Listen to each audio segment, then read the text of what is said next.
సత్యనారాయణ గారు, మీ అంచనా ఏంటి? బంగారం ధరల మూమెంట్ ఎలా ఉండొచ్చు అంటారు? ఇప్పుడు బంగారం కాదు, మొత్తం బ్రెంట్ ఆయిల్. బ్రెంట్ ఆయిల్ ఏదైతే ముడిచమురు ఉందో, ఈ ముడిచమురు మీదనే మార్కెట్లు అంతా జరుగుతూ ఉన్నాయి. $90 నుంచి $100 మధ్యలో ట్రేడ్ అయితే వచ్చింది. రోజు ఇప్పుడు $94.69 అంటే ఫ్లాట్ ఉంది. ఇరాన్ అమెరికా చర్చలు అవుతున్నాయి అనగానే ముడిచమురు ధర బ్రెంట్ ఆయిల్ తగ్గిపోతుంది. చర్చలు లేవు, మళ్ళీ యుద్ధం వాతావరణం ఉంది అక్కడ అనగానే మళ్ళీ ఇది $90 నుంచి $100 దగ్గరికి చేరగానే ఆటోమేటిక్ గా గోల్డ్ సిల్వర్ ఫాల్ అవుతుంది. ఈ గోల్డ్ సిల్వర్ ఇప్పట్లో ఏం లేదు, గోల్డ్ రిసీట్స్ వస్తున్నాయి ఇప్పుడు కొత్తగా, అవి కొనుక్కోవడం బెటర్. ఎవరైతే ఇన్వెస్టర్లు ఉన్నారో ఈటీఎఫ్లు ఎస్ఐపీల కంటే కూడా గోల్డ్ రిసీట్స్ వస్తున్నాయి.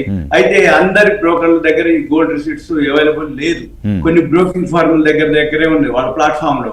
అయితే ఈ గోల్డ్ రిసీట్స్ లో బెనిఫిట్ ఏంటిది అంటే, గోల్డ్ ఇన్వెస్ట్ చేసేవాళ్ళు లాంగ్ టర్మ్ కి చేయాలి. రెండోది, చిన్న చిన్న మొత్తాలు చేయకూడదు, 100, 150, 200 కూడా చేయొచ్చు. కానీ అవి చేస్తే కమిషన్ బ్రోకరేజ్ ఎక్కువ శాతం పోతుంది. వీళ్ళకి వచ్చే లాభం కంటే కూడా కమిషన్ బ్రోకరేజ్ ఎక్కువ పోతుంది. కాబట్టి ఒక 15,000, 20,000 చేయదలుచుకున్న వాళ్ళు గోల్డ్ రిసీట్స్ లో చేయడం బెటర్. రెండోది, ఉదయం 9 నుంచి అది నైట్ 11:30 దాకా నడుస్తుంది. ఇప్పుడు ఈ ఎస్ఐపీలు, ఈటీఎఫ్లు, గోల్డ్ ఈటీఎఫ్లు, ఎస్ఐపీలు ఏంటిదంటే 3:30కే క్లోజ్ అయిపోతుంది మన మార్కెట్లతో పాటుగా. కానీ ఈ గోల్డ్ రిసల్ట్స్ ఉండదు అలా. అంటే ఏంటిది, నైట్ మన మార్కెట్ లో ఏదైతే కమోడిటీస్, గోల్డ్, సిల్వర్, ఎలా అయితే ఎంసీఎక్స్ మల్టీ కమోడిటీస్ ఎక్స్చేంజ్ ఏదైతే ట్రేడింగ్ జరుగుతుంటుందో అలానే ఈ గోల్డ్ రిసీట్స్ కూడా జరుగుతుంది. దానివల్ల లాభం ఏంటిది అంటే మనకి టైమింగ్స్ ఎక్కువ ఉంటుంది. రెండోది, ఎంటర్ కానీ ఎగ్జిట్ కానీ అవకాశం ఉంటుంది. 3:30 తర్వాత హెచ్చు తగ్గులు ఉన్నా కానీ మనకు అప్లికబుల్ అవుతుంది. అదే మామూలు ఎస్ఐపీలు, ఈటీఎఫ్లు గోల్డ్ చేస్తే మనకి అప్లికబుల్ కాదు. 3:30 తర్వాత పెరిగితే మనం అమ్ముకుందాం అని అనుకుంటే అవకాశం ఉండదు. ఒకవేళ తెల్లారిపాటికి చూస్తే మళ్ళీ తగ్గిపోయి కూడా ఉంటది. అనవసరంగా మిస్ అయిపోయినవి ఆపర్చునిటీ అనుకుంటారు, లేదు తగ్గిపోయింది కొనుక్కుందామని అనుకుంటారు. తెల్లారి దాకా వెయిట్ చేయకుండా 11:30 దాకా ఉంటుంది. కాబట్టి ఈ గోల్డ్ రిసీట్స్ కొనుక్కోవటం అనేది చాలా సేఫ్. ఇప్పుడు లేటెస్ట్ గా మొన్ననే అనౌన్స్ చేయడం జరిగింది ఈ మధ్యనే.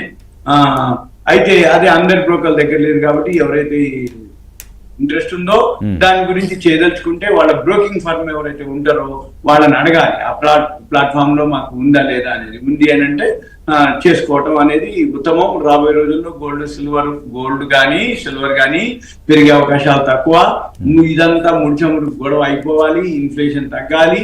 ఒక 5-6 నెలలు అంటే ఇప్పుడు ఇంకొకటి కూడా, ఇప్పుడు ట్రంప్ ఏదైతే ఇరాన్ అమెరికా ఒకరోజు చర్చలు అంటారు, ఒకరోజు యుద్ధం అంటారు, ఇవన్నీ కాదు. మళ్ళీ ఇది అయిపోయినాక కూడా ఆయన క్యూబా అంటుండు, మళ్ళీ ఇంకా మలక్కా జలసంధి ఇంకోటి ఉంది దాని మీద అంటుండు. మళ్ళీ ఇవన్నీ అయిపోయినాక November 8కి ఇప్పుడు మిడ్ ఎలక్షన్స్ ఉన్నాయి అమెరికాలో, మధ్యంతర ఎన్నికలు. అక్కడ మళ్ళీ ఏం జరుగుతుందో వ్యతిరేకంగా అనేది ఒకటి. ఇప్పుడు మళ్ళీ 2 రోజుల కింద మనకి నిన్న అంటే మళ్ళీ సుంకాలు, టారిఫ్లు ఒక 54 దేశాల మీద మళ్ళీ ట్రంప్ విధించడం జరిగింది. ఆయన ఎప్పుడు ఊకోడు అన్నట్టు. ఒక ఇష్యూ అయిపోయిందంటే ఇంకో ఇష్యూ బయటకు వస్తుంది. మళ్ళీ ఇష్యూ బయటకు వచ్చి రాగానే అక్కడ సుప్రీంకోర్టు అనుకోండి, ప్రపంచ దేశాలు అనుకోండి, అతనికి ఎగనెస్ట్ గా మళ్ళీ ఫైల్ చేసినా అక్కడ వాళ్ళు ఏం చెప్పినా, అంటే అక్కడ సెనెట్ లో కూడా ఇతనికి వ్యతిరేకంగా ఉన్నా కానీ మళ్ళీ ట్రంప్ ఏం చెప్తాడు, మళ్ళీ ఆయన దోవ అయిందే, ఆయన దారాలి. అందుకని ఇప్పుడు మొత్తం అంటే నా ఉద్దేశం ప్రకారం ఇప్పుడు ఇది సద్మానిగా లేదు. February 28 నుంచి మొదలైనటువంటి ఇరాన్ అమెరికా వారు మార్చి, ఏప్రిల్, మే, ఇప్పుడు జూన్ లోకి వచ్చిన అంటే సుమారు 196-97 రోజులకు చేరిను. అంటే మరి 90-96 రోజులకు చేరిపోతే ఇది ఎన్నాళ్ళు జరుగుతుంది. ఈ లోపల November 8 మళ్ళీ మధ్యంతర ఎన్నికలు అమెరికాలో వస్తాయి.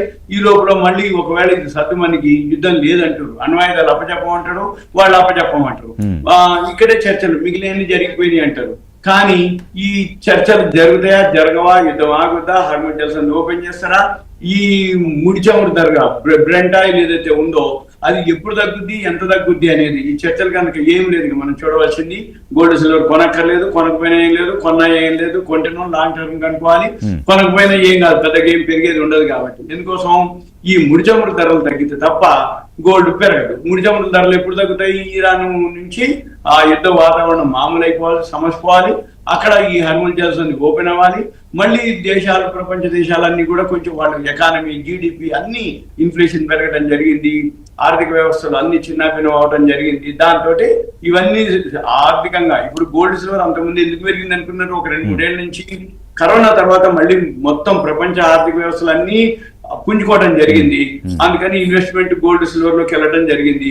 ఎప్పుడైతే ట్రంప్ అధ్యక్షుడిగా రావడం జరిగిందో సుంకాలు, టారిఫ్లు అయినప్పటికీ ఇంకా పెరగడం జరిగింది. ఒక్కసారిగా జనవరి 30వ తారీఖు ఆల్ టైమ్ హైక్ పోయింది. అక్కడ సుప్రీంకోర్టు ఇతనికి వ్యతిరేకంగా తీర్పు రావడం జరిగింది. తర్వాత ఫిబ్రవరి మళ్ళీ 28 ఒక నెల పాటు ఆగిండు మెదలకుండా, మళ్ళీ ఫిబ్రవరి 28 కానీ మొదలు పెట్టిండు. ఏది ఈ మన ఇరాన్ మీద వారు. దాంతో ఈ డైవర్షన్ అంతా ఇటుపోయింది. గోల్డ్ సిల్వర్ కాకుండా డైవర్షన్ అంతా ముడిచమురు మీదకి పోయింది. ప్రపంచ దేశాలంతా ఎవరు ఏ దేశమైనా సరే వాళ్ళ యొక్క రూపీలు ఆల్ టైమ్ లోకి రావడం జరిగింది. ఇన్ఫ్లేషన్ పెరగడం జరిగింది. జీడిపి తగ్గిపోవడం జరిగింది. ఇవన్నీ తోటి ఇప్పట్లో గోల్డ్ సిల్వర్ పెరిగేది ఏం లేదు. Right sir. అయితే అనిల్ గారు, ఇప్పుడు ఈరోజు చూసుకుంటే సిల్వర్ ఒక 5,000 రూపీస్ వరకు తగ్గింది, 2.8 lakh వచ్చింది. సో సిల్వర్ మూమెంట్ ఎట్లా ఉంటుంది? ఇన్వెస్టర్స్ సిల్వర్ ఏమన్నా అక్యుములేట్ చేయొచ్చు అంటారా? అసలు వద్దండి. ఇప్పుడు కమోడిటీ ఎస్పెషల్లీ సిల్వర్ ఏంటంటే it's not consistent, it's not safety asset కాదు, it's not a metal, it's a commodity. Commodities ఎప్పుడు కూడా ఇండస్ట్రీలో డిమాండ్ సప్లై యుద్ధం, ఇప్పుడు ఎస్పెషల్లీ ఈ పోస్ట్ యుద్ధం తర్వాత ఎట్లా పికప్ అవుతుందని చూసుకోవడమే తప్ప ఇట్స్ నాట్ ఫర్ ఇన్వెస్ట్మెంట్. ఒకసారి లాస్ట్ ఇయర్ ఒకసారి అమేజింగ్ రిటర్న్ ఇచ్చిందని చెప్పినంత మాత్రాన సిల్వర్ కి ప్రాబ్లం ఏంటంటే కొన్ని సంవత్సరాలు కే లెవెల్లో పడిపోయినా కానీ will not be surprise. Don't think it as a long term investment కి కొంచెం కాంటే ఒక 2%, 3% పోర్ట్ఫోలియో యాడ్ చేసుకోవాలి. కానీ ఇంకా కొంచెం కరెక్షన్ అయితే పాసిబుల్ ఉంది. ఎందుకంటే ఇప్పుడు అందరూ ఎవరైతే మధ్యలో కొన్నారో వాళ్ళందరూ డంప్ చేస్తా ఉన్నారు, ఇంకా వెయిట్ చేయలేక, అందుకే రేట్లు పడిపోతా ఉన్నాయి. అదర్వైజ్ గ్లోబల్ సప్లై డిమాండ్ లో పెద్ద తేడా లేదు. బట్ చాలా స్పెక్యులేషన్ ఏదైతే బిల్డ్ అయిందో అది ఇప్పుడు మెల్లిమెల్లిగా బయటకు వస్తుంది. ఎవరైతే బిల్డ్ చేసి కొని పెట్టుకున్నారో వాళ్ళు ఇప్పుడు ఎగ్జిట్ అవుతున్నారు కాబట్టి సో ఇట్ ఈస్ బెటర్ ఇంకొంచెం బాటమ్ అయినాక అప్పుడు ఎంటర్ అయితే మంచిదండి. ఈ ఆర్బీఐ ఏదైతే ఉన్న కేంద్ర బ్యాంకు అధికార గణాంకాలు ఉంటాయి, విదేశీ నివేదికలు రెండు సరిపోల్చడం జరుగుతుంది ఆర్బీఐ వాళ్ళ డేటా. అయితే ఇది పక్షపాతం ఏమి ఉండదు.